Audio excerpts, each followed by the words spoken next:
Bien le bonjour la famille, j'espère que tu vas bien. Bienvenue dans cette nouvelle vidéo. On va se retrouver en ce samedi matin. On est, je sais pas, le premier ou un truc comme ça. Bienvenue dans cette nouvelle vidéo, bienvenue sur ma chaîne FPS Racing. Aujourd'hui, on va faire un Unto Punto Uno.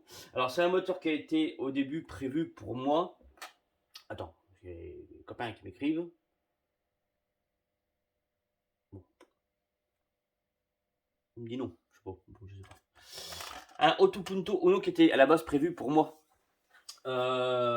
Et qui du coup changement de projet machin donc moi j'avais récupéré des carters, j'avais récupéré un brequin, des carters Malossi que moi j'ai découpé, donc c'est des Malossi RC1 pas C1, c'était des RC1 donc que j'ai découpé, j'ai fabriqué un super moteur, je vais te montrer tout ça. J'ai fabriqué un super moteur, tout ça, machin, nanana. Et puis, alors, en cours de route, changement de projet. Changement de projet, je me suis dit, bah non, change de projet. Du coup, je vends ce moteur. Attends, bouge pas. Parce que je sais pas si tu vois bien ma tronche quand même. Je sais pas. Bon, elle est pas très très belle, ma tronche. En plus, le matin comme ça, mais bon. Hein, voilà. Donc, je vais te montrer un petit peu tout ça. Donc, moteur Auto Punto Uno 100 cm3 en montage FL qui est là. J'adore l'architecture de ce cylindre. Sincèrement, j'adore l'architecture de ce cylindre. Je vais te le remontrer. Je t'ai peut-être déjà montré. Je vais te le remontrer. Je vais te montrer un petit peu moi tout ce que j'ai fait dessus. Donc sur les carters et tout ça. Attends, je vais enlever. Je vais enlever la cage aiguille parce que je m'apprêtais à le monter, tu vois. Parce qu'on va le monter. Ensemble, on va le monter. On va regarder un petit peu tout ça. On va le monter. En premier temps, on va prendre le taux de compression. C'est la première chose qui m'intéresse sur ce moteur-là. C'est déjà le taux. On va prendre le taux et on va prendre les diags. Mais en premier, je veux absolument sur ce moteur connaître le taux. Donc je connais pas encore. J'ai pas déjà fait. J'ai pas fait encore. J'ai pas fait. Je connais pas. Donc là, les carters donc mal aussi. Donc je vais te montrer un petit peu tout ça. Donc ce que j'ai fait dessus. Donc moi j'ai fabriqué un super moteur. Voilà. Hop. Donc les cartes à mal aussi, donc que j'ai découpé, que j'ai taillé, que j'ai fraisé, etc.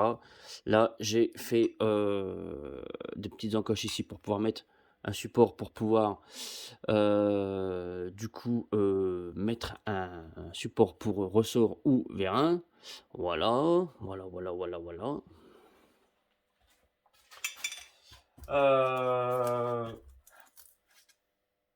Donc, tout bête, hein, c'est les carters qui sont quand même bien. J'aime bien ces carters là. Ils sont vraiment de très bonne qualité au terme du moulage et tout ça. Tu peux aller creuser dedans, tu vois pas une bulle. Il n'y a pas une bulle dedans, il n'y a rien. Donc c'est vraiment au top qu'on doit comparer à des carters nitro d'origine où quand tu vas commencer à passer des gros vilos dedans, tu vas vite aller choper des bulles d'air dans les moulages, enfin dans le luc, tout ça. Là, c'est top. C'est vraiment des carters qui sont top. Donc moi, j'avais fait déjà aussi avant, puisque c'était un peu pour moi, donc j'avais déjà commencé un petit peu à bosser dessus avant. J'avais fabriqué une rotule, donc j'avais pris, j'avais acheté une rotule. J'avais acheté une rotule à Mathias Duchesne et que j'avais moi après modifié pour l'adapter sur la platine d'origine qui est vendue avec le cylindre. Donc c'est une platine donc d'allumage. Elle est belle la platine d'allumage. Platine de bris d'échappement, pardon. Voilà, donc qui est prévu avec un petit joint torique, donc que j'ai découpé, que j'ai modifié, et sur lequel j'ai adapté la rotule, du coup d'échappement. Voilà, donc moi j'avais bossé déjà là-dessus, impeccable. Je t'avais déjà un petit peu montré la culasse et tout ça. Bon, c'est vraiment de l'usinage. Bon, c'est du CNC, mais c'est voilà, là il n'y a pas une finition extraordinaire sur la culasse, sur l'extérieur de la culasse, mais je vais te dire, ça s'en tape un petit peu, hein, clairement. Bon, par contre là le dôme il est quand même vachement propre, ça c'est nickel. J'aime bien la forme du dôme. Donc là, il y a un plat, ça me plaît moyennement bien, mais voilà, bon. C'est pas on va dire, ma forme de dôme préférée. Voilà. Voilà. C'est tout. Hein. On a un couvre-culasse qui est super beau. Un Odyssey noir, 8 points, Auto Punto Uno. Enfin, 8 points, 6 marqué Auto Punto, non, c'est marqué Racing Part d'ailleurs. Je vois rien ce matin, je suis moitié Miro ce matin. Donc, si jamais tu achètes ce moteur, d'accord?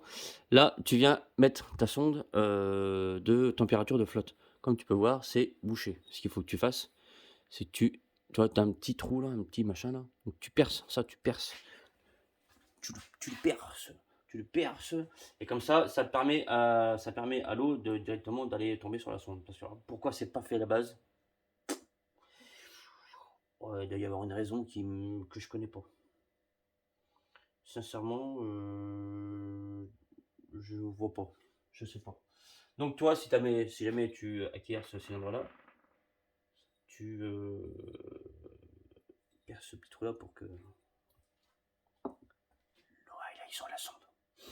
On a un piston météore. Alors politique, il y en a qui vont dire que c'est de la merde, donc ils vont dire que c'est très bien. Donc il y a un piston météore. Alors c'est les mêmes pistons que tu peux retrouver sur des sans fast, hein. Sans fast, hein, dedans c'est des pistons météores.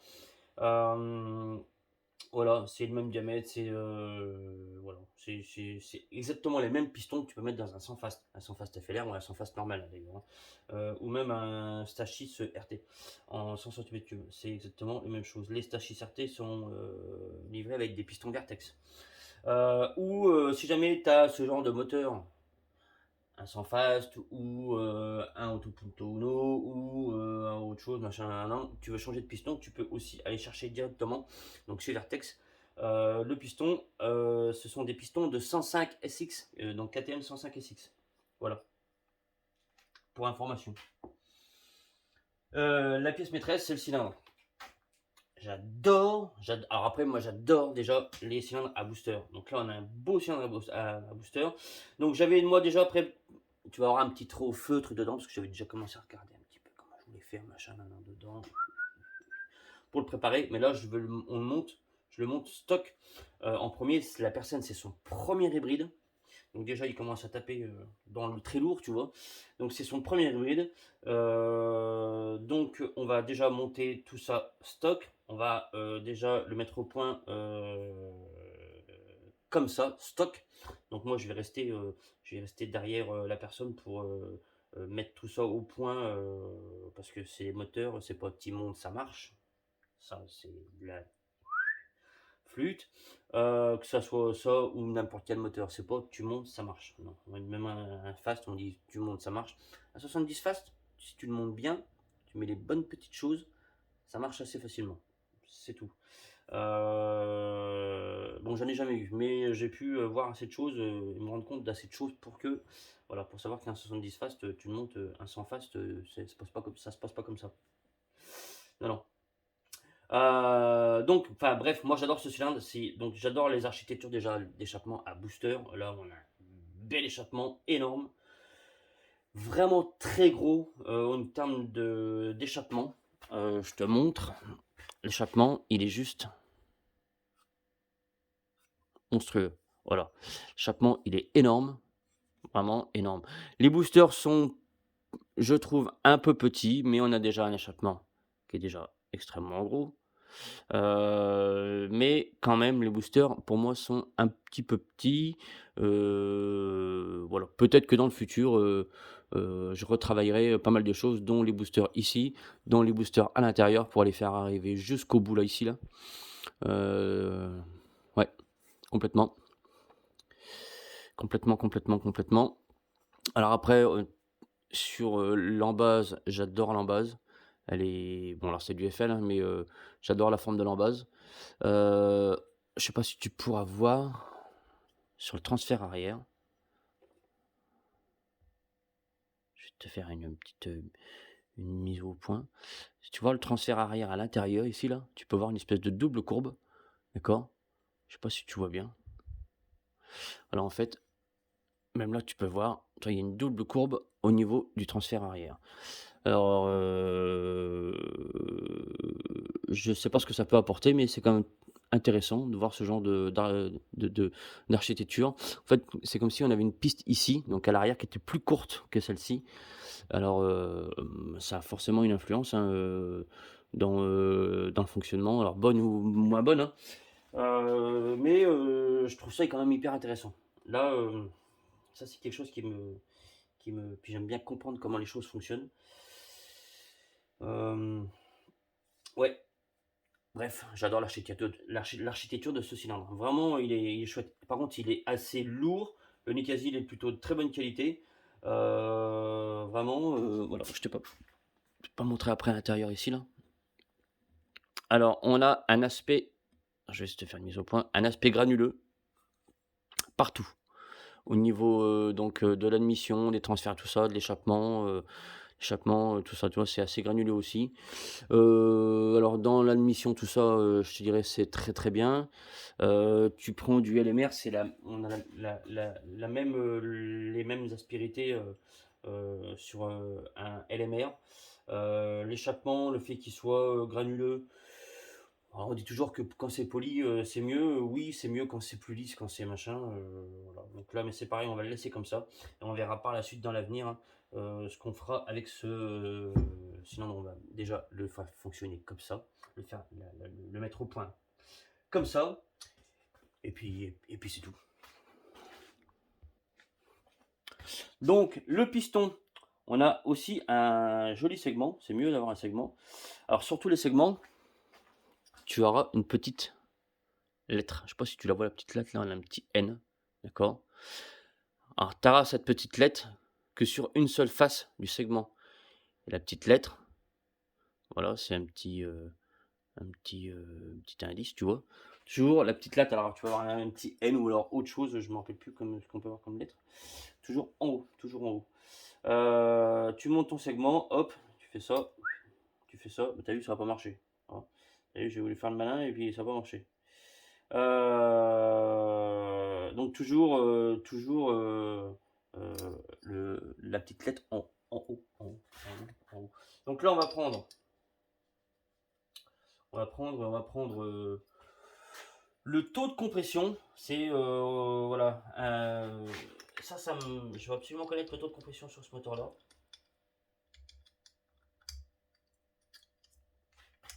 Absolumente, absolumente, absolumente.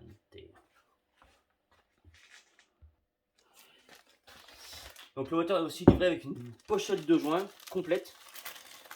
C'est mieux, c'est vrai que s'ils donnent la moitié, c'est pas ouf. Hein, c'est un peu con ma remarque là. Mais tu as plusieurs types de joints, je veux dire. Tu as un petit joint alu comme ça, hyper fin. Tu as un petit joint aussi papier comme ça, hyper fin. Très très très très très très fin. Un petit sticker, un petit joint torique là pour la culasse. Quoi d'autre, encore un autre sticker. Si tu me permets, mon petit Ludo, j'en garderai un. Pour moi, pour mettre dans ma petite collection de stickers. Un autre joint torique. Et on a aussi des joints comme ça. Pour faire varier du coup le taux. D'accord. Le taux et le squish. Sans toucher au diag. Ça, c'est plutôt intéressant. D'accord. Tu rajoutes ça. Là. Autour de ton petit dôme de culasse, tu vois. Voilà. Ça, c'est un truc intelligent. Mais il y en a, des fois, ils réfléchissent, hein, ils se creusent la tête. Hein. Voilà, mais vraiment, ouais, vraiment, c'est pas mal. Ça te permet de faire vailler du coup ton taux de compression et ton squish hein, sans toucher à l'embase, hein, sans toucher du coup à tes diags. Donc ça, c'est plutôt intéressant. Voilà. On va essayer de regarder tout ça au montage aussi et voir ce que ça peut changer. Peut-être pas tout aujourd'hui parce que la vidéo va durer 3h30 et à un moment donné, tu vas t'endormir. Voilà quoi. Donc là j'ai fait l'installation pour la prise de diagnostic. Donc alors on va mettre tout ça à 0. Je voudrais prendre dans ce sens là. On va faire comme ça. Donc l'échappement on se met à 0.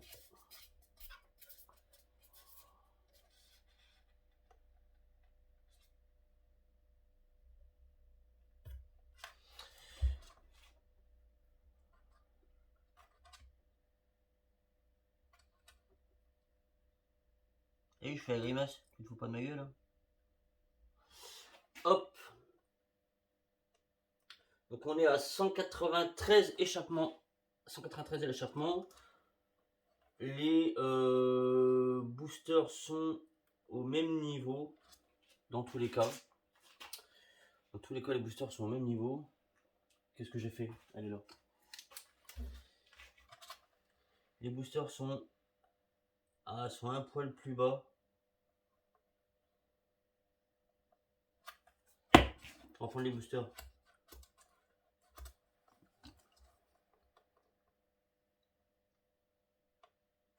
On va prendre les boosters. Voilà, on va être à 190 à mon avis. On va être un poil de moins. J'ai vu qu'il y avait 2 degrés d'écart. 2-3 degrés d'écart avec...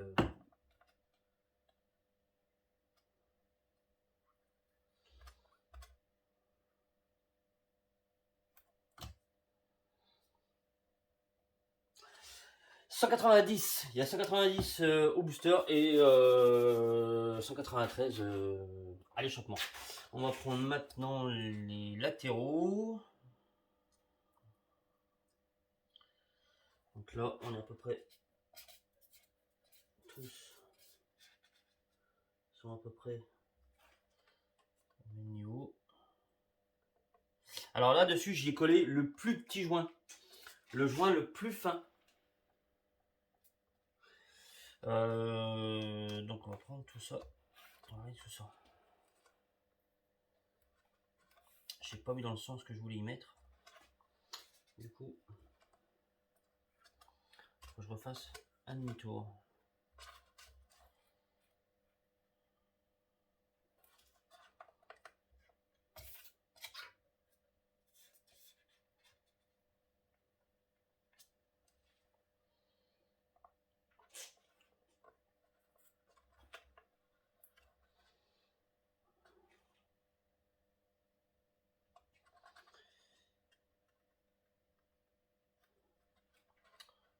Ah ah.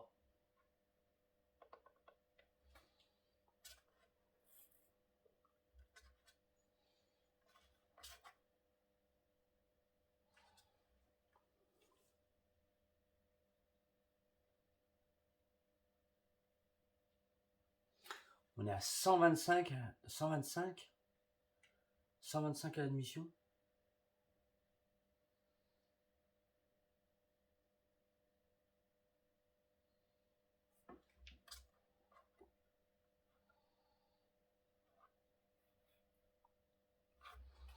C'est moi qui fais une boulette ou je suis bien à 0.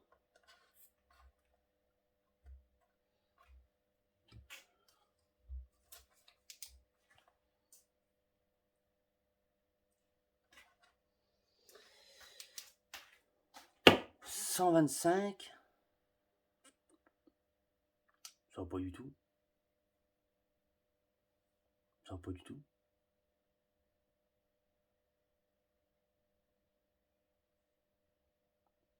Ça va pas du tout.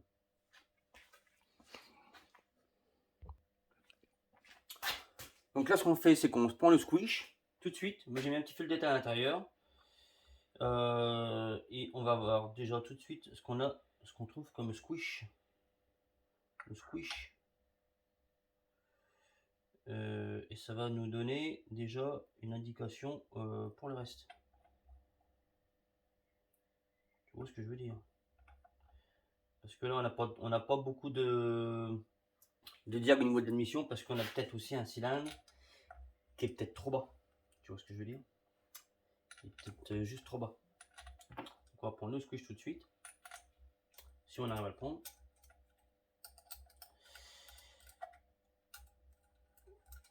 Parce que je te dirais même 190, tu vois, l'échappement, je trouve pas que ça soit beaucoup, tu vois. Je trouve pas que ce soit beaucoup. Donc ça se trouve, il nous manque quelques degrés, un petit peu dans tout ça. Ouais, donc tu vois, on est déjà trop serré. Donc je pense que le cylindre déjà manque de hauteur. Je sais tout de suite déjà qu'on est trop serré. Donc normalement là mon étain j'arrive à l'écraser assez rapidement et là tu vois je vais pas insister. Je sais qu'on est déjà trop serré. Donc c'est pour ça qu'on est peut-être aussi, on a peut-être aussi qu'à 125, 126. Voilà.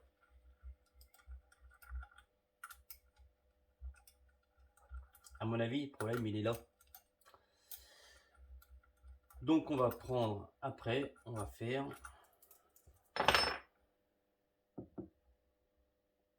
On va prendre le taux. Tu vois, je suis à 0, je suis écrasé à fond les ballons alors que... Je suis écrasé à fond les ballons alors que... Les pistons, il a déjà même pas fait l'aller-retour. Donc moi j'ai préparé ma petite pipette à l'avance. Donc je suis bien tout en haut. Hop. On va prendre le taux.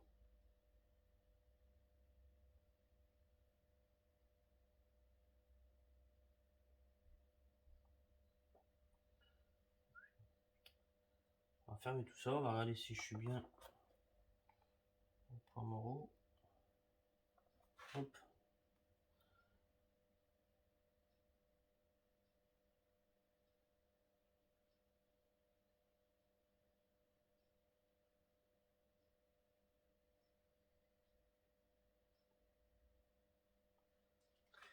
Et on prend le taux. Et après je te laisse parce qu'il faut que j'aille regarder le MotoGP.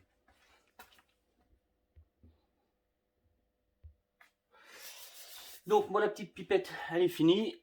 Elle est bien descendue. Il me reste... D'accord. À mon avis, je vais comme ça, monter comme ça. Je pense qu'on va battre les records des taux de compression. C'est sûr. C'est sûr et certain. C'est complètement... je connais la cylindrée. Je connais la cylindrée et je sais que ça nous manque 2 cc là. C'est pas bon. C'est pas bon. On va faire le calcul, on va aller jusqu'au bout, mais c'est pas bon. Donc, 8 moins 2,54, volume de la... Je me suis trompé. Moins 2,54, volume de la bougie. Hop, on est égal à 5,46. Bah, on est complètement dans les choux, c'est sûr, à certains. Ah tiens, 5,46. Parce que rappelle-toi que j'ai une tête de piaf. 5,46. Mais alors, bouge pas, attention. Ça va décoller. 5,46. Divise par 5,46. Donc je le suis pour bien que tu vois.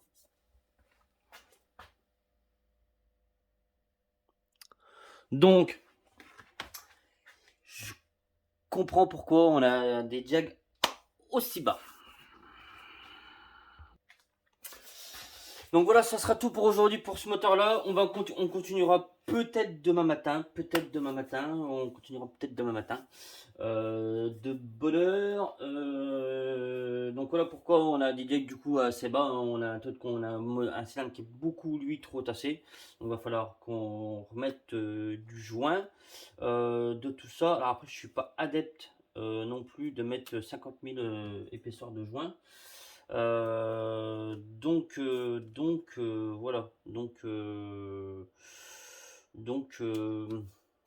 Voilà, je vais voir comment on va goupiller ça.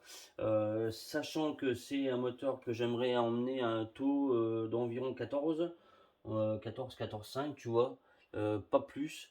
Donc autant dire qu'il y a du taf. Il y a du taf. Alors après, on a les petits joints comme ça hein, pour aussi combler ce petit truc, cette petite pour changer le taux de compression, le squish. Mais il y a quand même encore pas mal, voilà, il y a quand même beaucoup à rattraper, il y a beaucoup à rattraper pour avoir un taux correct et choper des diags aussi corrects. Voilà, c'est tout. Je vais te laisser pour aujourd'hui. Je vais aller voir les essais qualifs du MotoGP. Je vais aller manger une banane. Et puis voilà. Je te dis sûrement peut-être à demain. Passe une bonne journée, un bon visionnage. Enfin, j'espère que de toute façon le visionnage il sera déjà fait. Donc voilà. Allez, ciao. C'est par terre.